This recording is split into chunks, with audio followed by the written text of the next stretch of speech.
Dear students, আসসালামু আলাইকুম। আজকে আমি তোমাদের সঙ্গে একটি ইএফটির একটি নতুন টপিকস নিয়ে ডিসকাস করব। সেটি হচ্ছে কোশ্চেন নং 4-5।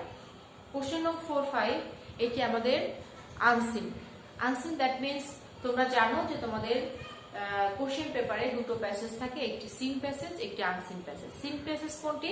যেই প্যাসেজটি আমাদের ইএফটি বই থেকে আসে সেটি হচ্ছে আমাদের জন্য সিন প্যাসেজ, এবং যেটি ইএফটি বইয়ের বাইরে সেটি হচ্ছে আনসিন প্যাসেজ।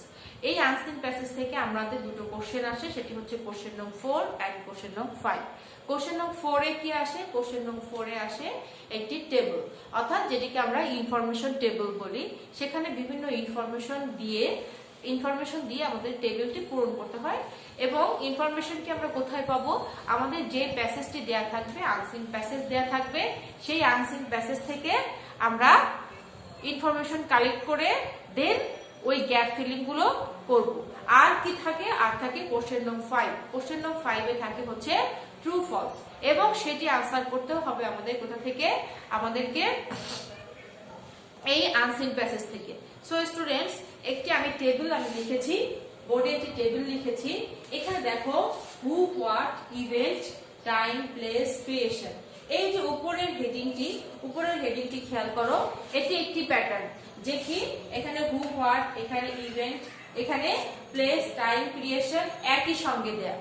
আবার অনেক টেবিল আছে এরকম, যেখানে কি থাকে? যে হু, হোয়াট থাকলো, event or information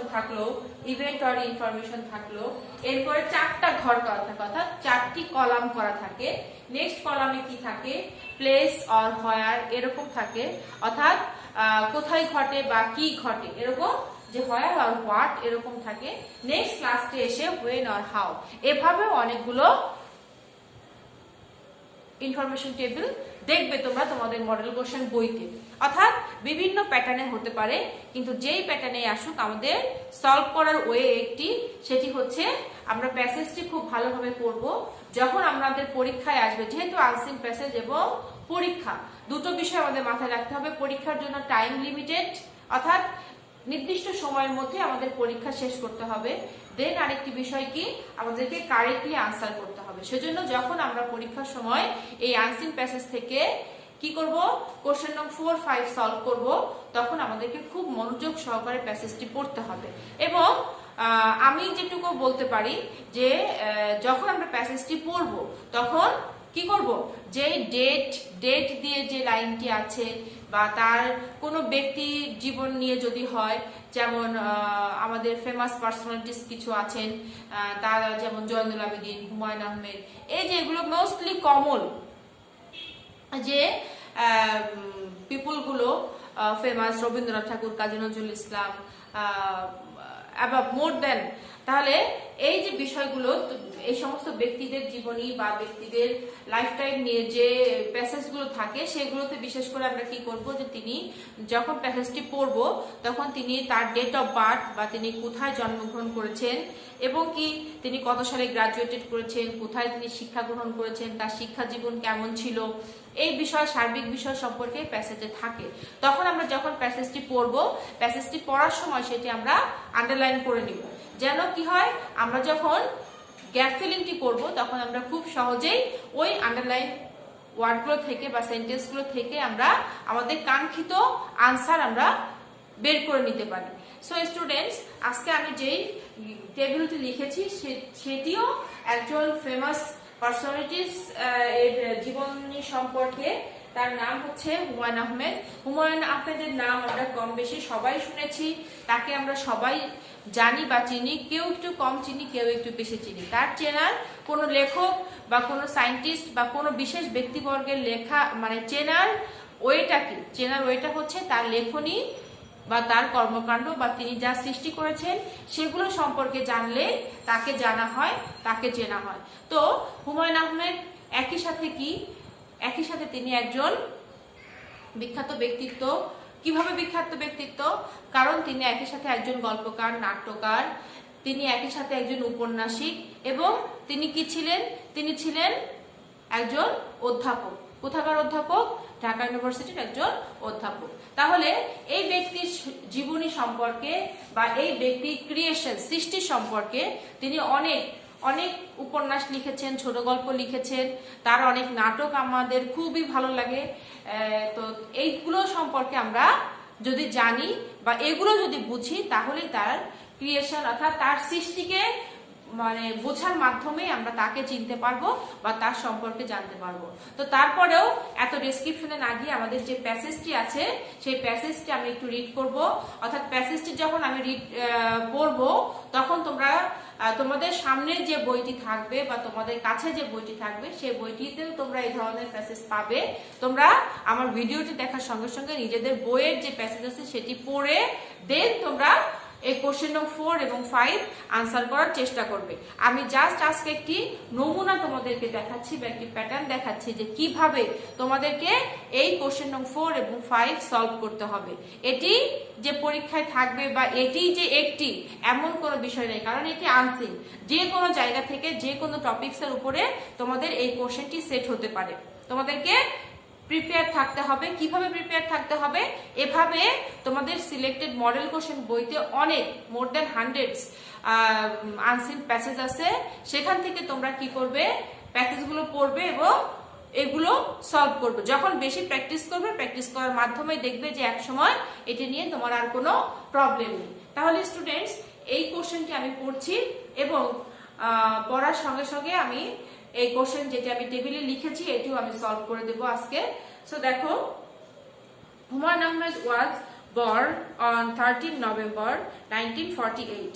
He was a Bangladeshi author, dramatist, screenwriter and filmmaker. অর্থাৎ আমি যেটি আগেই বলছিলাম যে তিনি কোনো একটি গুণে গুণান্বিত নয়, তার মাঝে অনেক প্রতিভা বা অনেক গুণ ছিল যেটি আমরা দেখেছি এবং এখনো দেখছি, এবং আমাদের পরবর্তী প্রজন্মও তিনি যত বছর আগে সৃষ্টি করে গেছেন সেগুলো তারাও শিখবে, তারাও দেখবে, তারাও জানবে। যেমন কি হি ওয়াজ এ বাংলাদেশি অথর। অথর হচ্ছে লেখক, ড্রামাটিস্ট নাট্যকার, স্ক্রিন রাইটার অর্থাৎ স্ক্রিন কি যে মানে যেটা যে নাটকের উপরে বা যে নাটক আমরা দেখি সেটার কি একজন লেখনী থাকে, লেখক থাকে অর্থাৎ স্ক্রিপ্ট,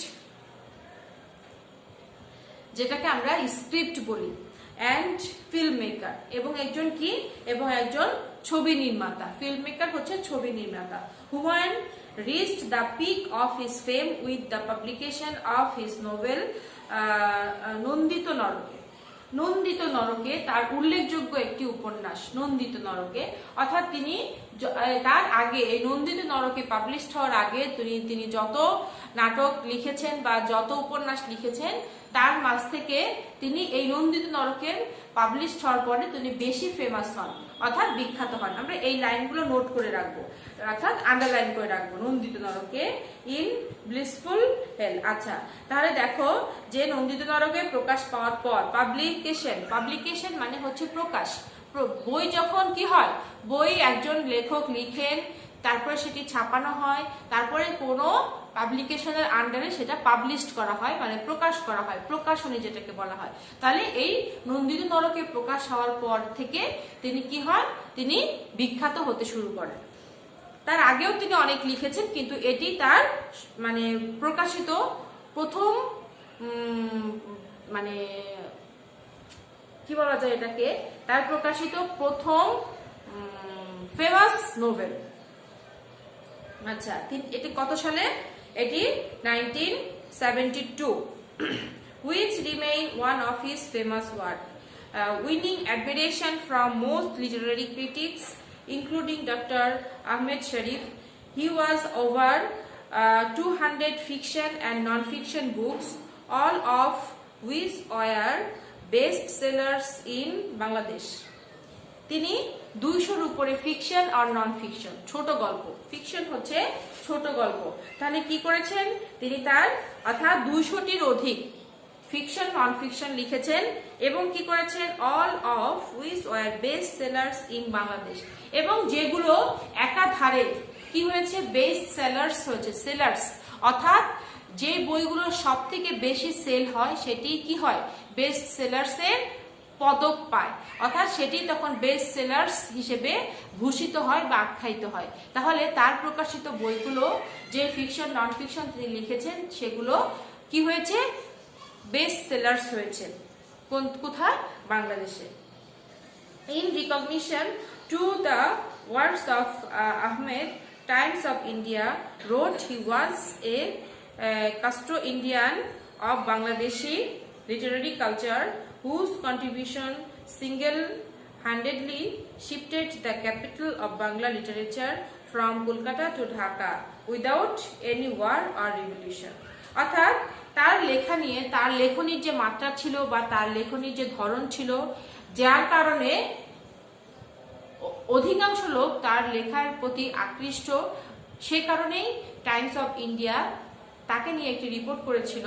সেই রিপোর্টে বলেছিল যে এই যে বাংলাদেশের সাহিত্য চর্চার ক্ষেত্রে যে সাহিত্য চর্চার রূপকার হিসেবে তাকে বর্ণনা করা হয়েছে, এবং এই যে কোনো যুদ্ধ বা বিপ্লব ছাড়াই তার এই সাহিত্য কি হয়েছে, বাংলা অর্থাৎ টোটাল বাংলার জন্য একটি অ্যাসেট হয়েছে। অর্থাৎ সেটি শুধু বাংলাদেশের লেখক হিসেবেই বাঙালি তা নয়, তিনি কলকাতার লেখক, মানে বাংলা কলকাতার লোকও কি বাংলাতে কথা বলে, তো তাকে টোটালি ইউনিট করা হয়েছে বেঙ্গলি লেখক হিসেবে। যে বেঙ্গলি লেখক হিসেবে তিনি কি করেছেন, টোটাল বাংলার কাছে, যে সেটি শুধু বাংলাদেশের মধ্যে সীমাবদ্ধ তা না, সেটি ওপার বাংলার কাছেও খুবই সমাদৃত ছিল। এই হিসাবে তাকে টাইম অফ ইন্ডিয়াতে তার লেখনী সম্পর্কে রিপোর্ট করা হয়েছে বা প্রতিবেদন দেওয়া হয়েছে। Ahmed's writing style was characterized as magic realism. Sunil Ganguly described him as the most popular writer in the Bengali language for a century, and according to him, Ahmed was even more popular than Saratchandra Chattopadhyay. অর্থাৎ এই শরৎচন্দ্র চট্টোপাধ্যায়, ইনাকে আমরা এই কবি বা সাহিত্যিককে আমরা চিনি আরো আগে থেকে, কারণ তার প্রকাশিত অনেক গল্প বা নাটক যা আমাদের পাঠ্যক্রমে আছে। তো শরৎচন্দ্র চট্টোপাধ্যায় তাকে আমরা অনেক আগে থেকে চিনি বা এই পাঠ্যক্রমগুলো পাঠ্যপুস্তকগুলো পড়ার মাধ্যমে চিনি। তো সুনীল গাঙ্গুলি একজন লেখক, তিনি হুমায়ুন আহমেদ সম্পর্কে বলেছেন যে তার প্রকাশিত অর্থাৎ হুমায়ুন আহমেদের প্রকাশিত বইগুলো বা লেখনীগুলো বা সৃষ্টিগুলো জন্য তিনি বিখ্যাত হয়েছেন, এবং কার থেকে বেশি বিখ্যাত হয়েছেন, শরৎচন্দ্র চট্টোপাধ্যায় থেকেও বেশি তিনি বিখ্যাত হয়েছেন। Ahmed's book have been the top seller at the 21 book fair during the 1990s, অর্থাৎ 1990-এর শতকে, অর্থাৎ 1990-এ তখন কি তার বইগুলোই সব থেকে কি হতো, বেশি সেল হতো, সেজন্য সেগুলো টপ সেলার ছিল, তখন বেস্ট সেলার ছিল। In 2011, Ahmed had been diagnosed with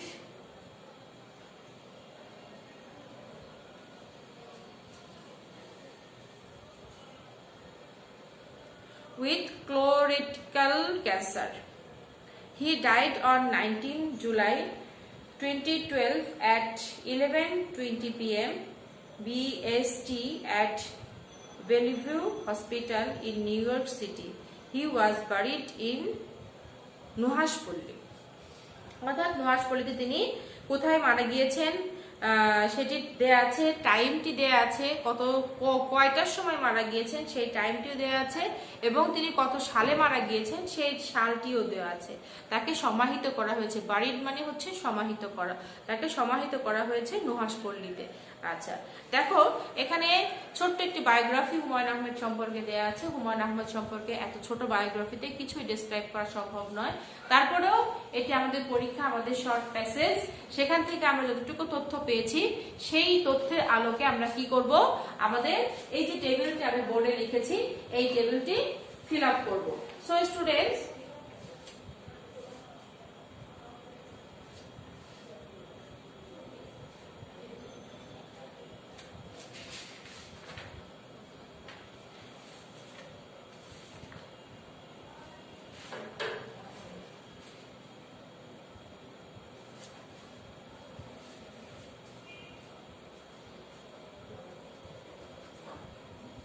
তাহলে দেখো হুমায়ুন আহমেদ ওয়াজ বর্ন এখানে আমরা কি তাকে যদি সরাসরি একদম বাংলাদেশ লিখি সেটিও আমাদের বাংলাদেশ দিলেও কারেক্ট হবে। যেহেতু এখানে টাইম, প্লেস, ক্রিয়েশন সবই আছে, তাহলে আমরা যদি বাংলাদেশ লিখি সেটিও যেমন কারেক্ট, আবার যদি টাইম দিয়ে লিখি তাহলে সেটিও আমাদের কারেক্ট আনসার হবে। যেমন কি 13 নভেম্বর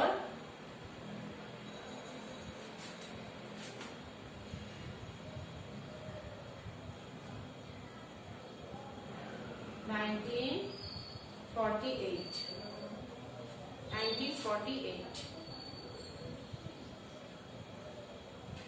কোশ্চেন এর 2 তে আছে কি হি ওয়াজ a dash author.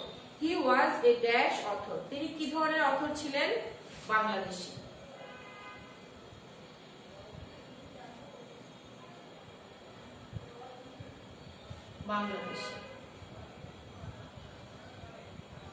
Question number 3 তে কি আছে? He reached the peak of fame dash, অর্থাৎ ক্রিয়েশন। এখানে আমাদের ক্রিয়েশনকে ফলো করতে হবে যে he reached the peak of fame মানে খ্যাতির চূড়া, পিক মানে চূড়া অর্থাৎ সর্বোচ্চ শিখরে। তাহলে reach the peak of his fame, fame মানে খ্যাতি, তাহলে তিনি তার খ্যাতির চূড়ায় বা সর্বোচ্চ চূড়ায় পৌঁছেছেন কি সৃষ্টির মাধ্যমে? ক্রিয়েশন। বা কখন? তাহলে এখানে আমরা প্যাসেজের আলোকে দেখতে পাই যে তার সৃষ্টি কি, যে with the publication of his novel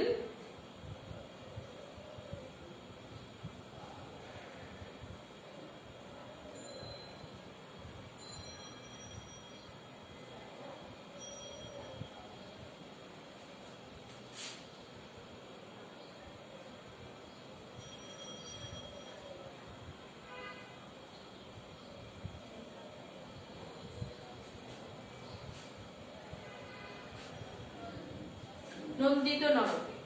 আচ্ছা, প্রশ্ন 4 এ কি দেখতে পাই? Dash was published in 1972। তাহলে 1972 তে 1972 তে কি পাবলিশড হয়? কোন নাটক বা কোন নোভেল পাবলিশড হয় সেটি লিখতে হবে। তাহলে কি পাবলিশড হয়েছিল আমরা প্যাসেজ থেকে বের করি যে সেটি হচ্ছে কি এই নন্দিত নরকে। এটি পাবলিশড হয় কত সালে? এই 1972 তে। তাহলে কি লিখবো এখানে? নন্দিত নরকে।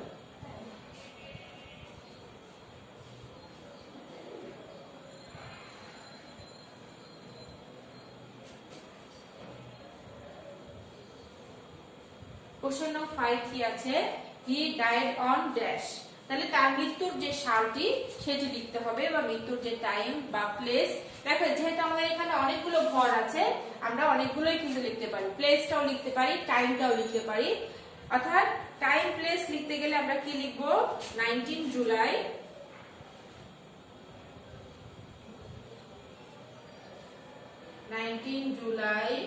2012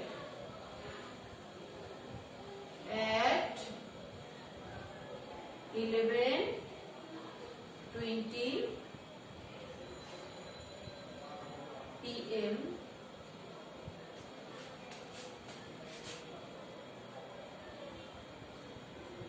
যেহেতু সম্পূর্ণ তথ্যটুকুই আমাদের প্যাসেজে দেয়া আছে সেহেতু আমরা সম্পূর্ণ তথ্যটুকুই লিখলাম।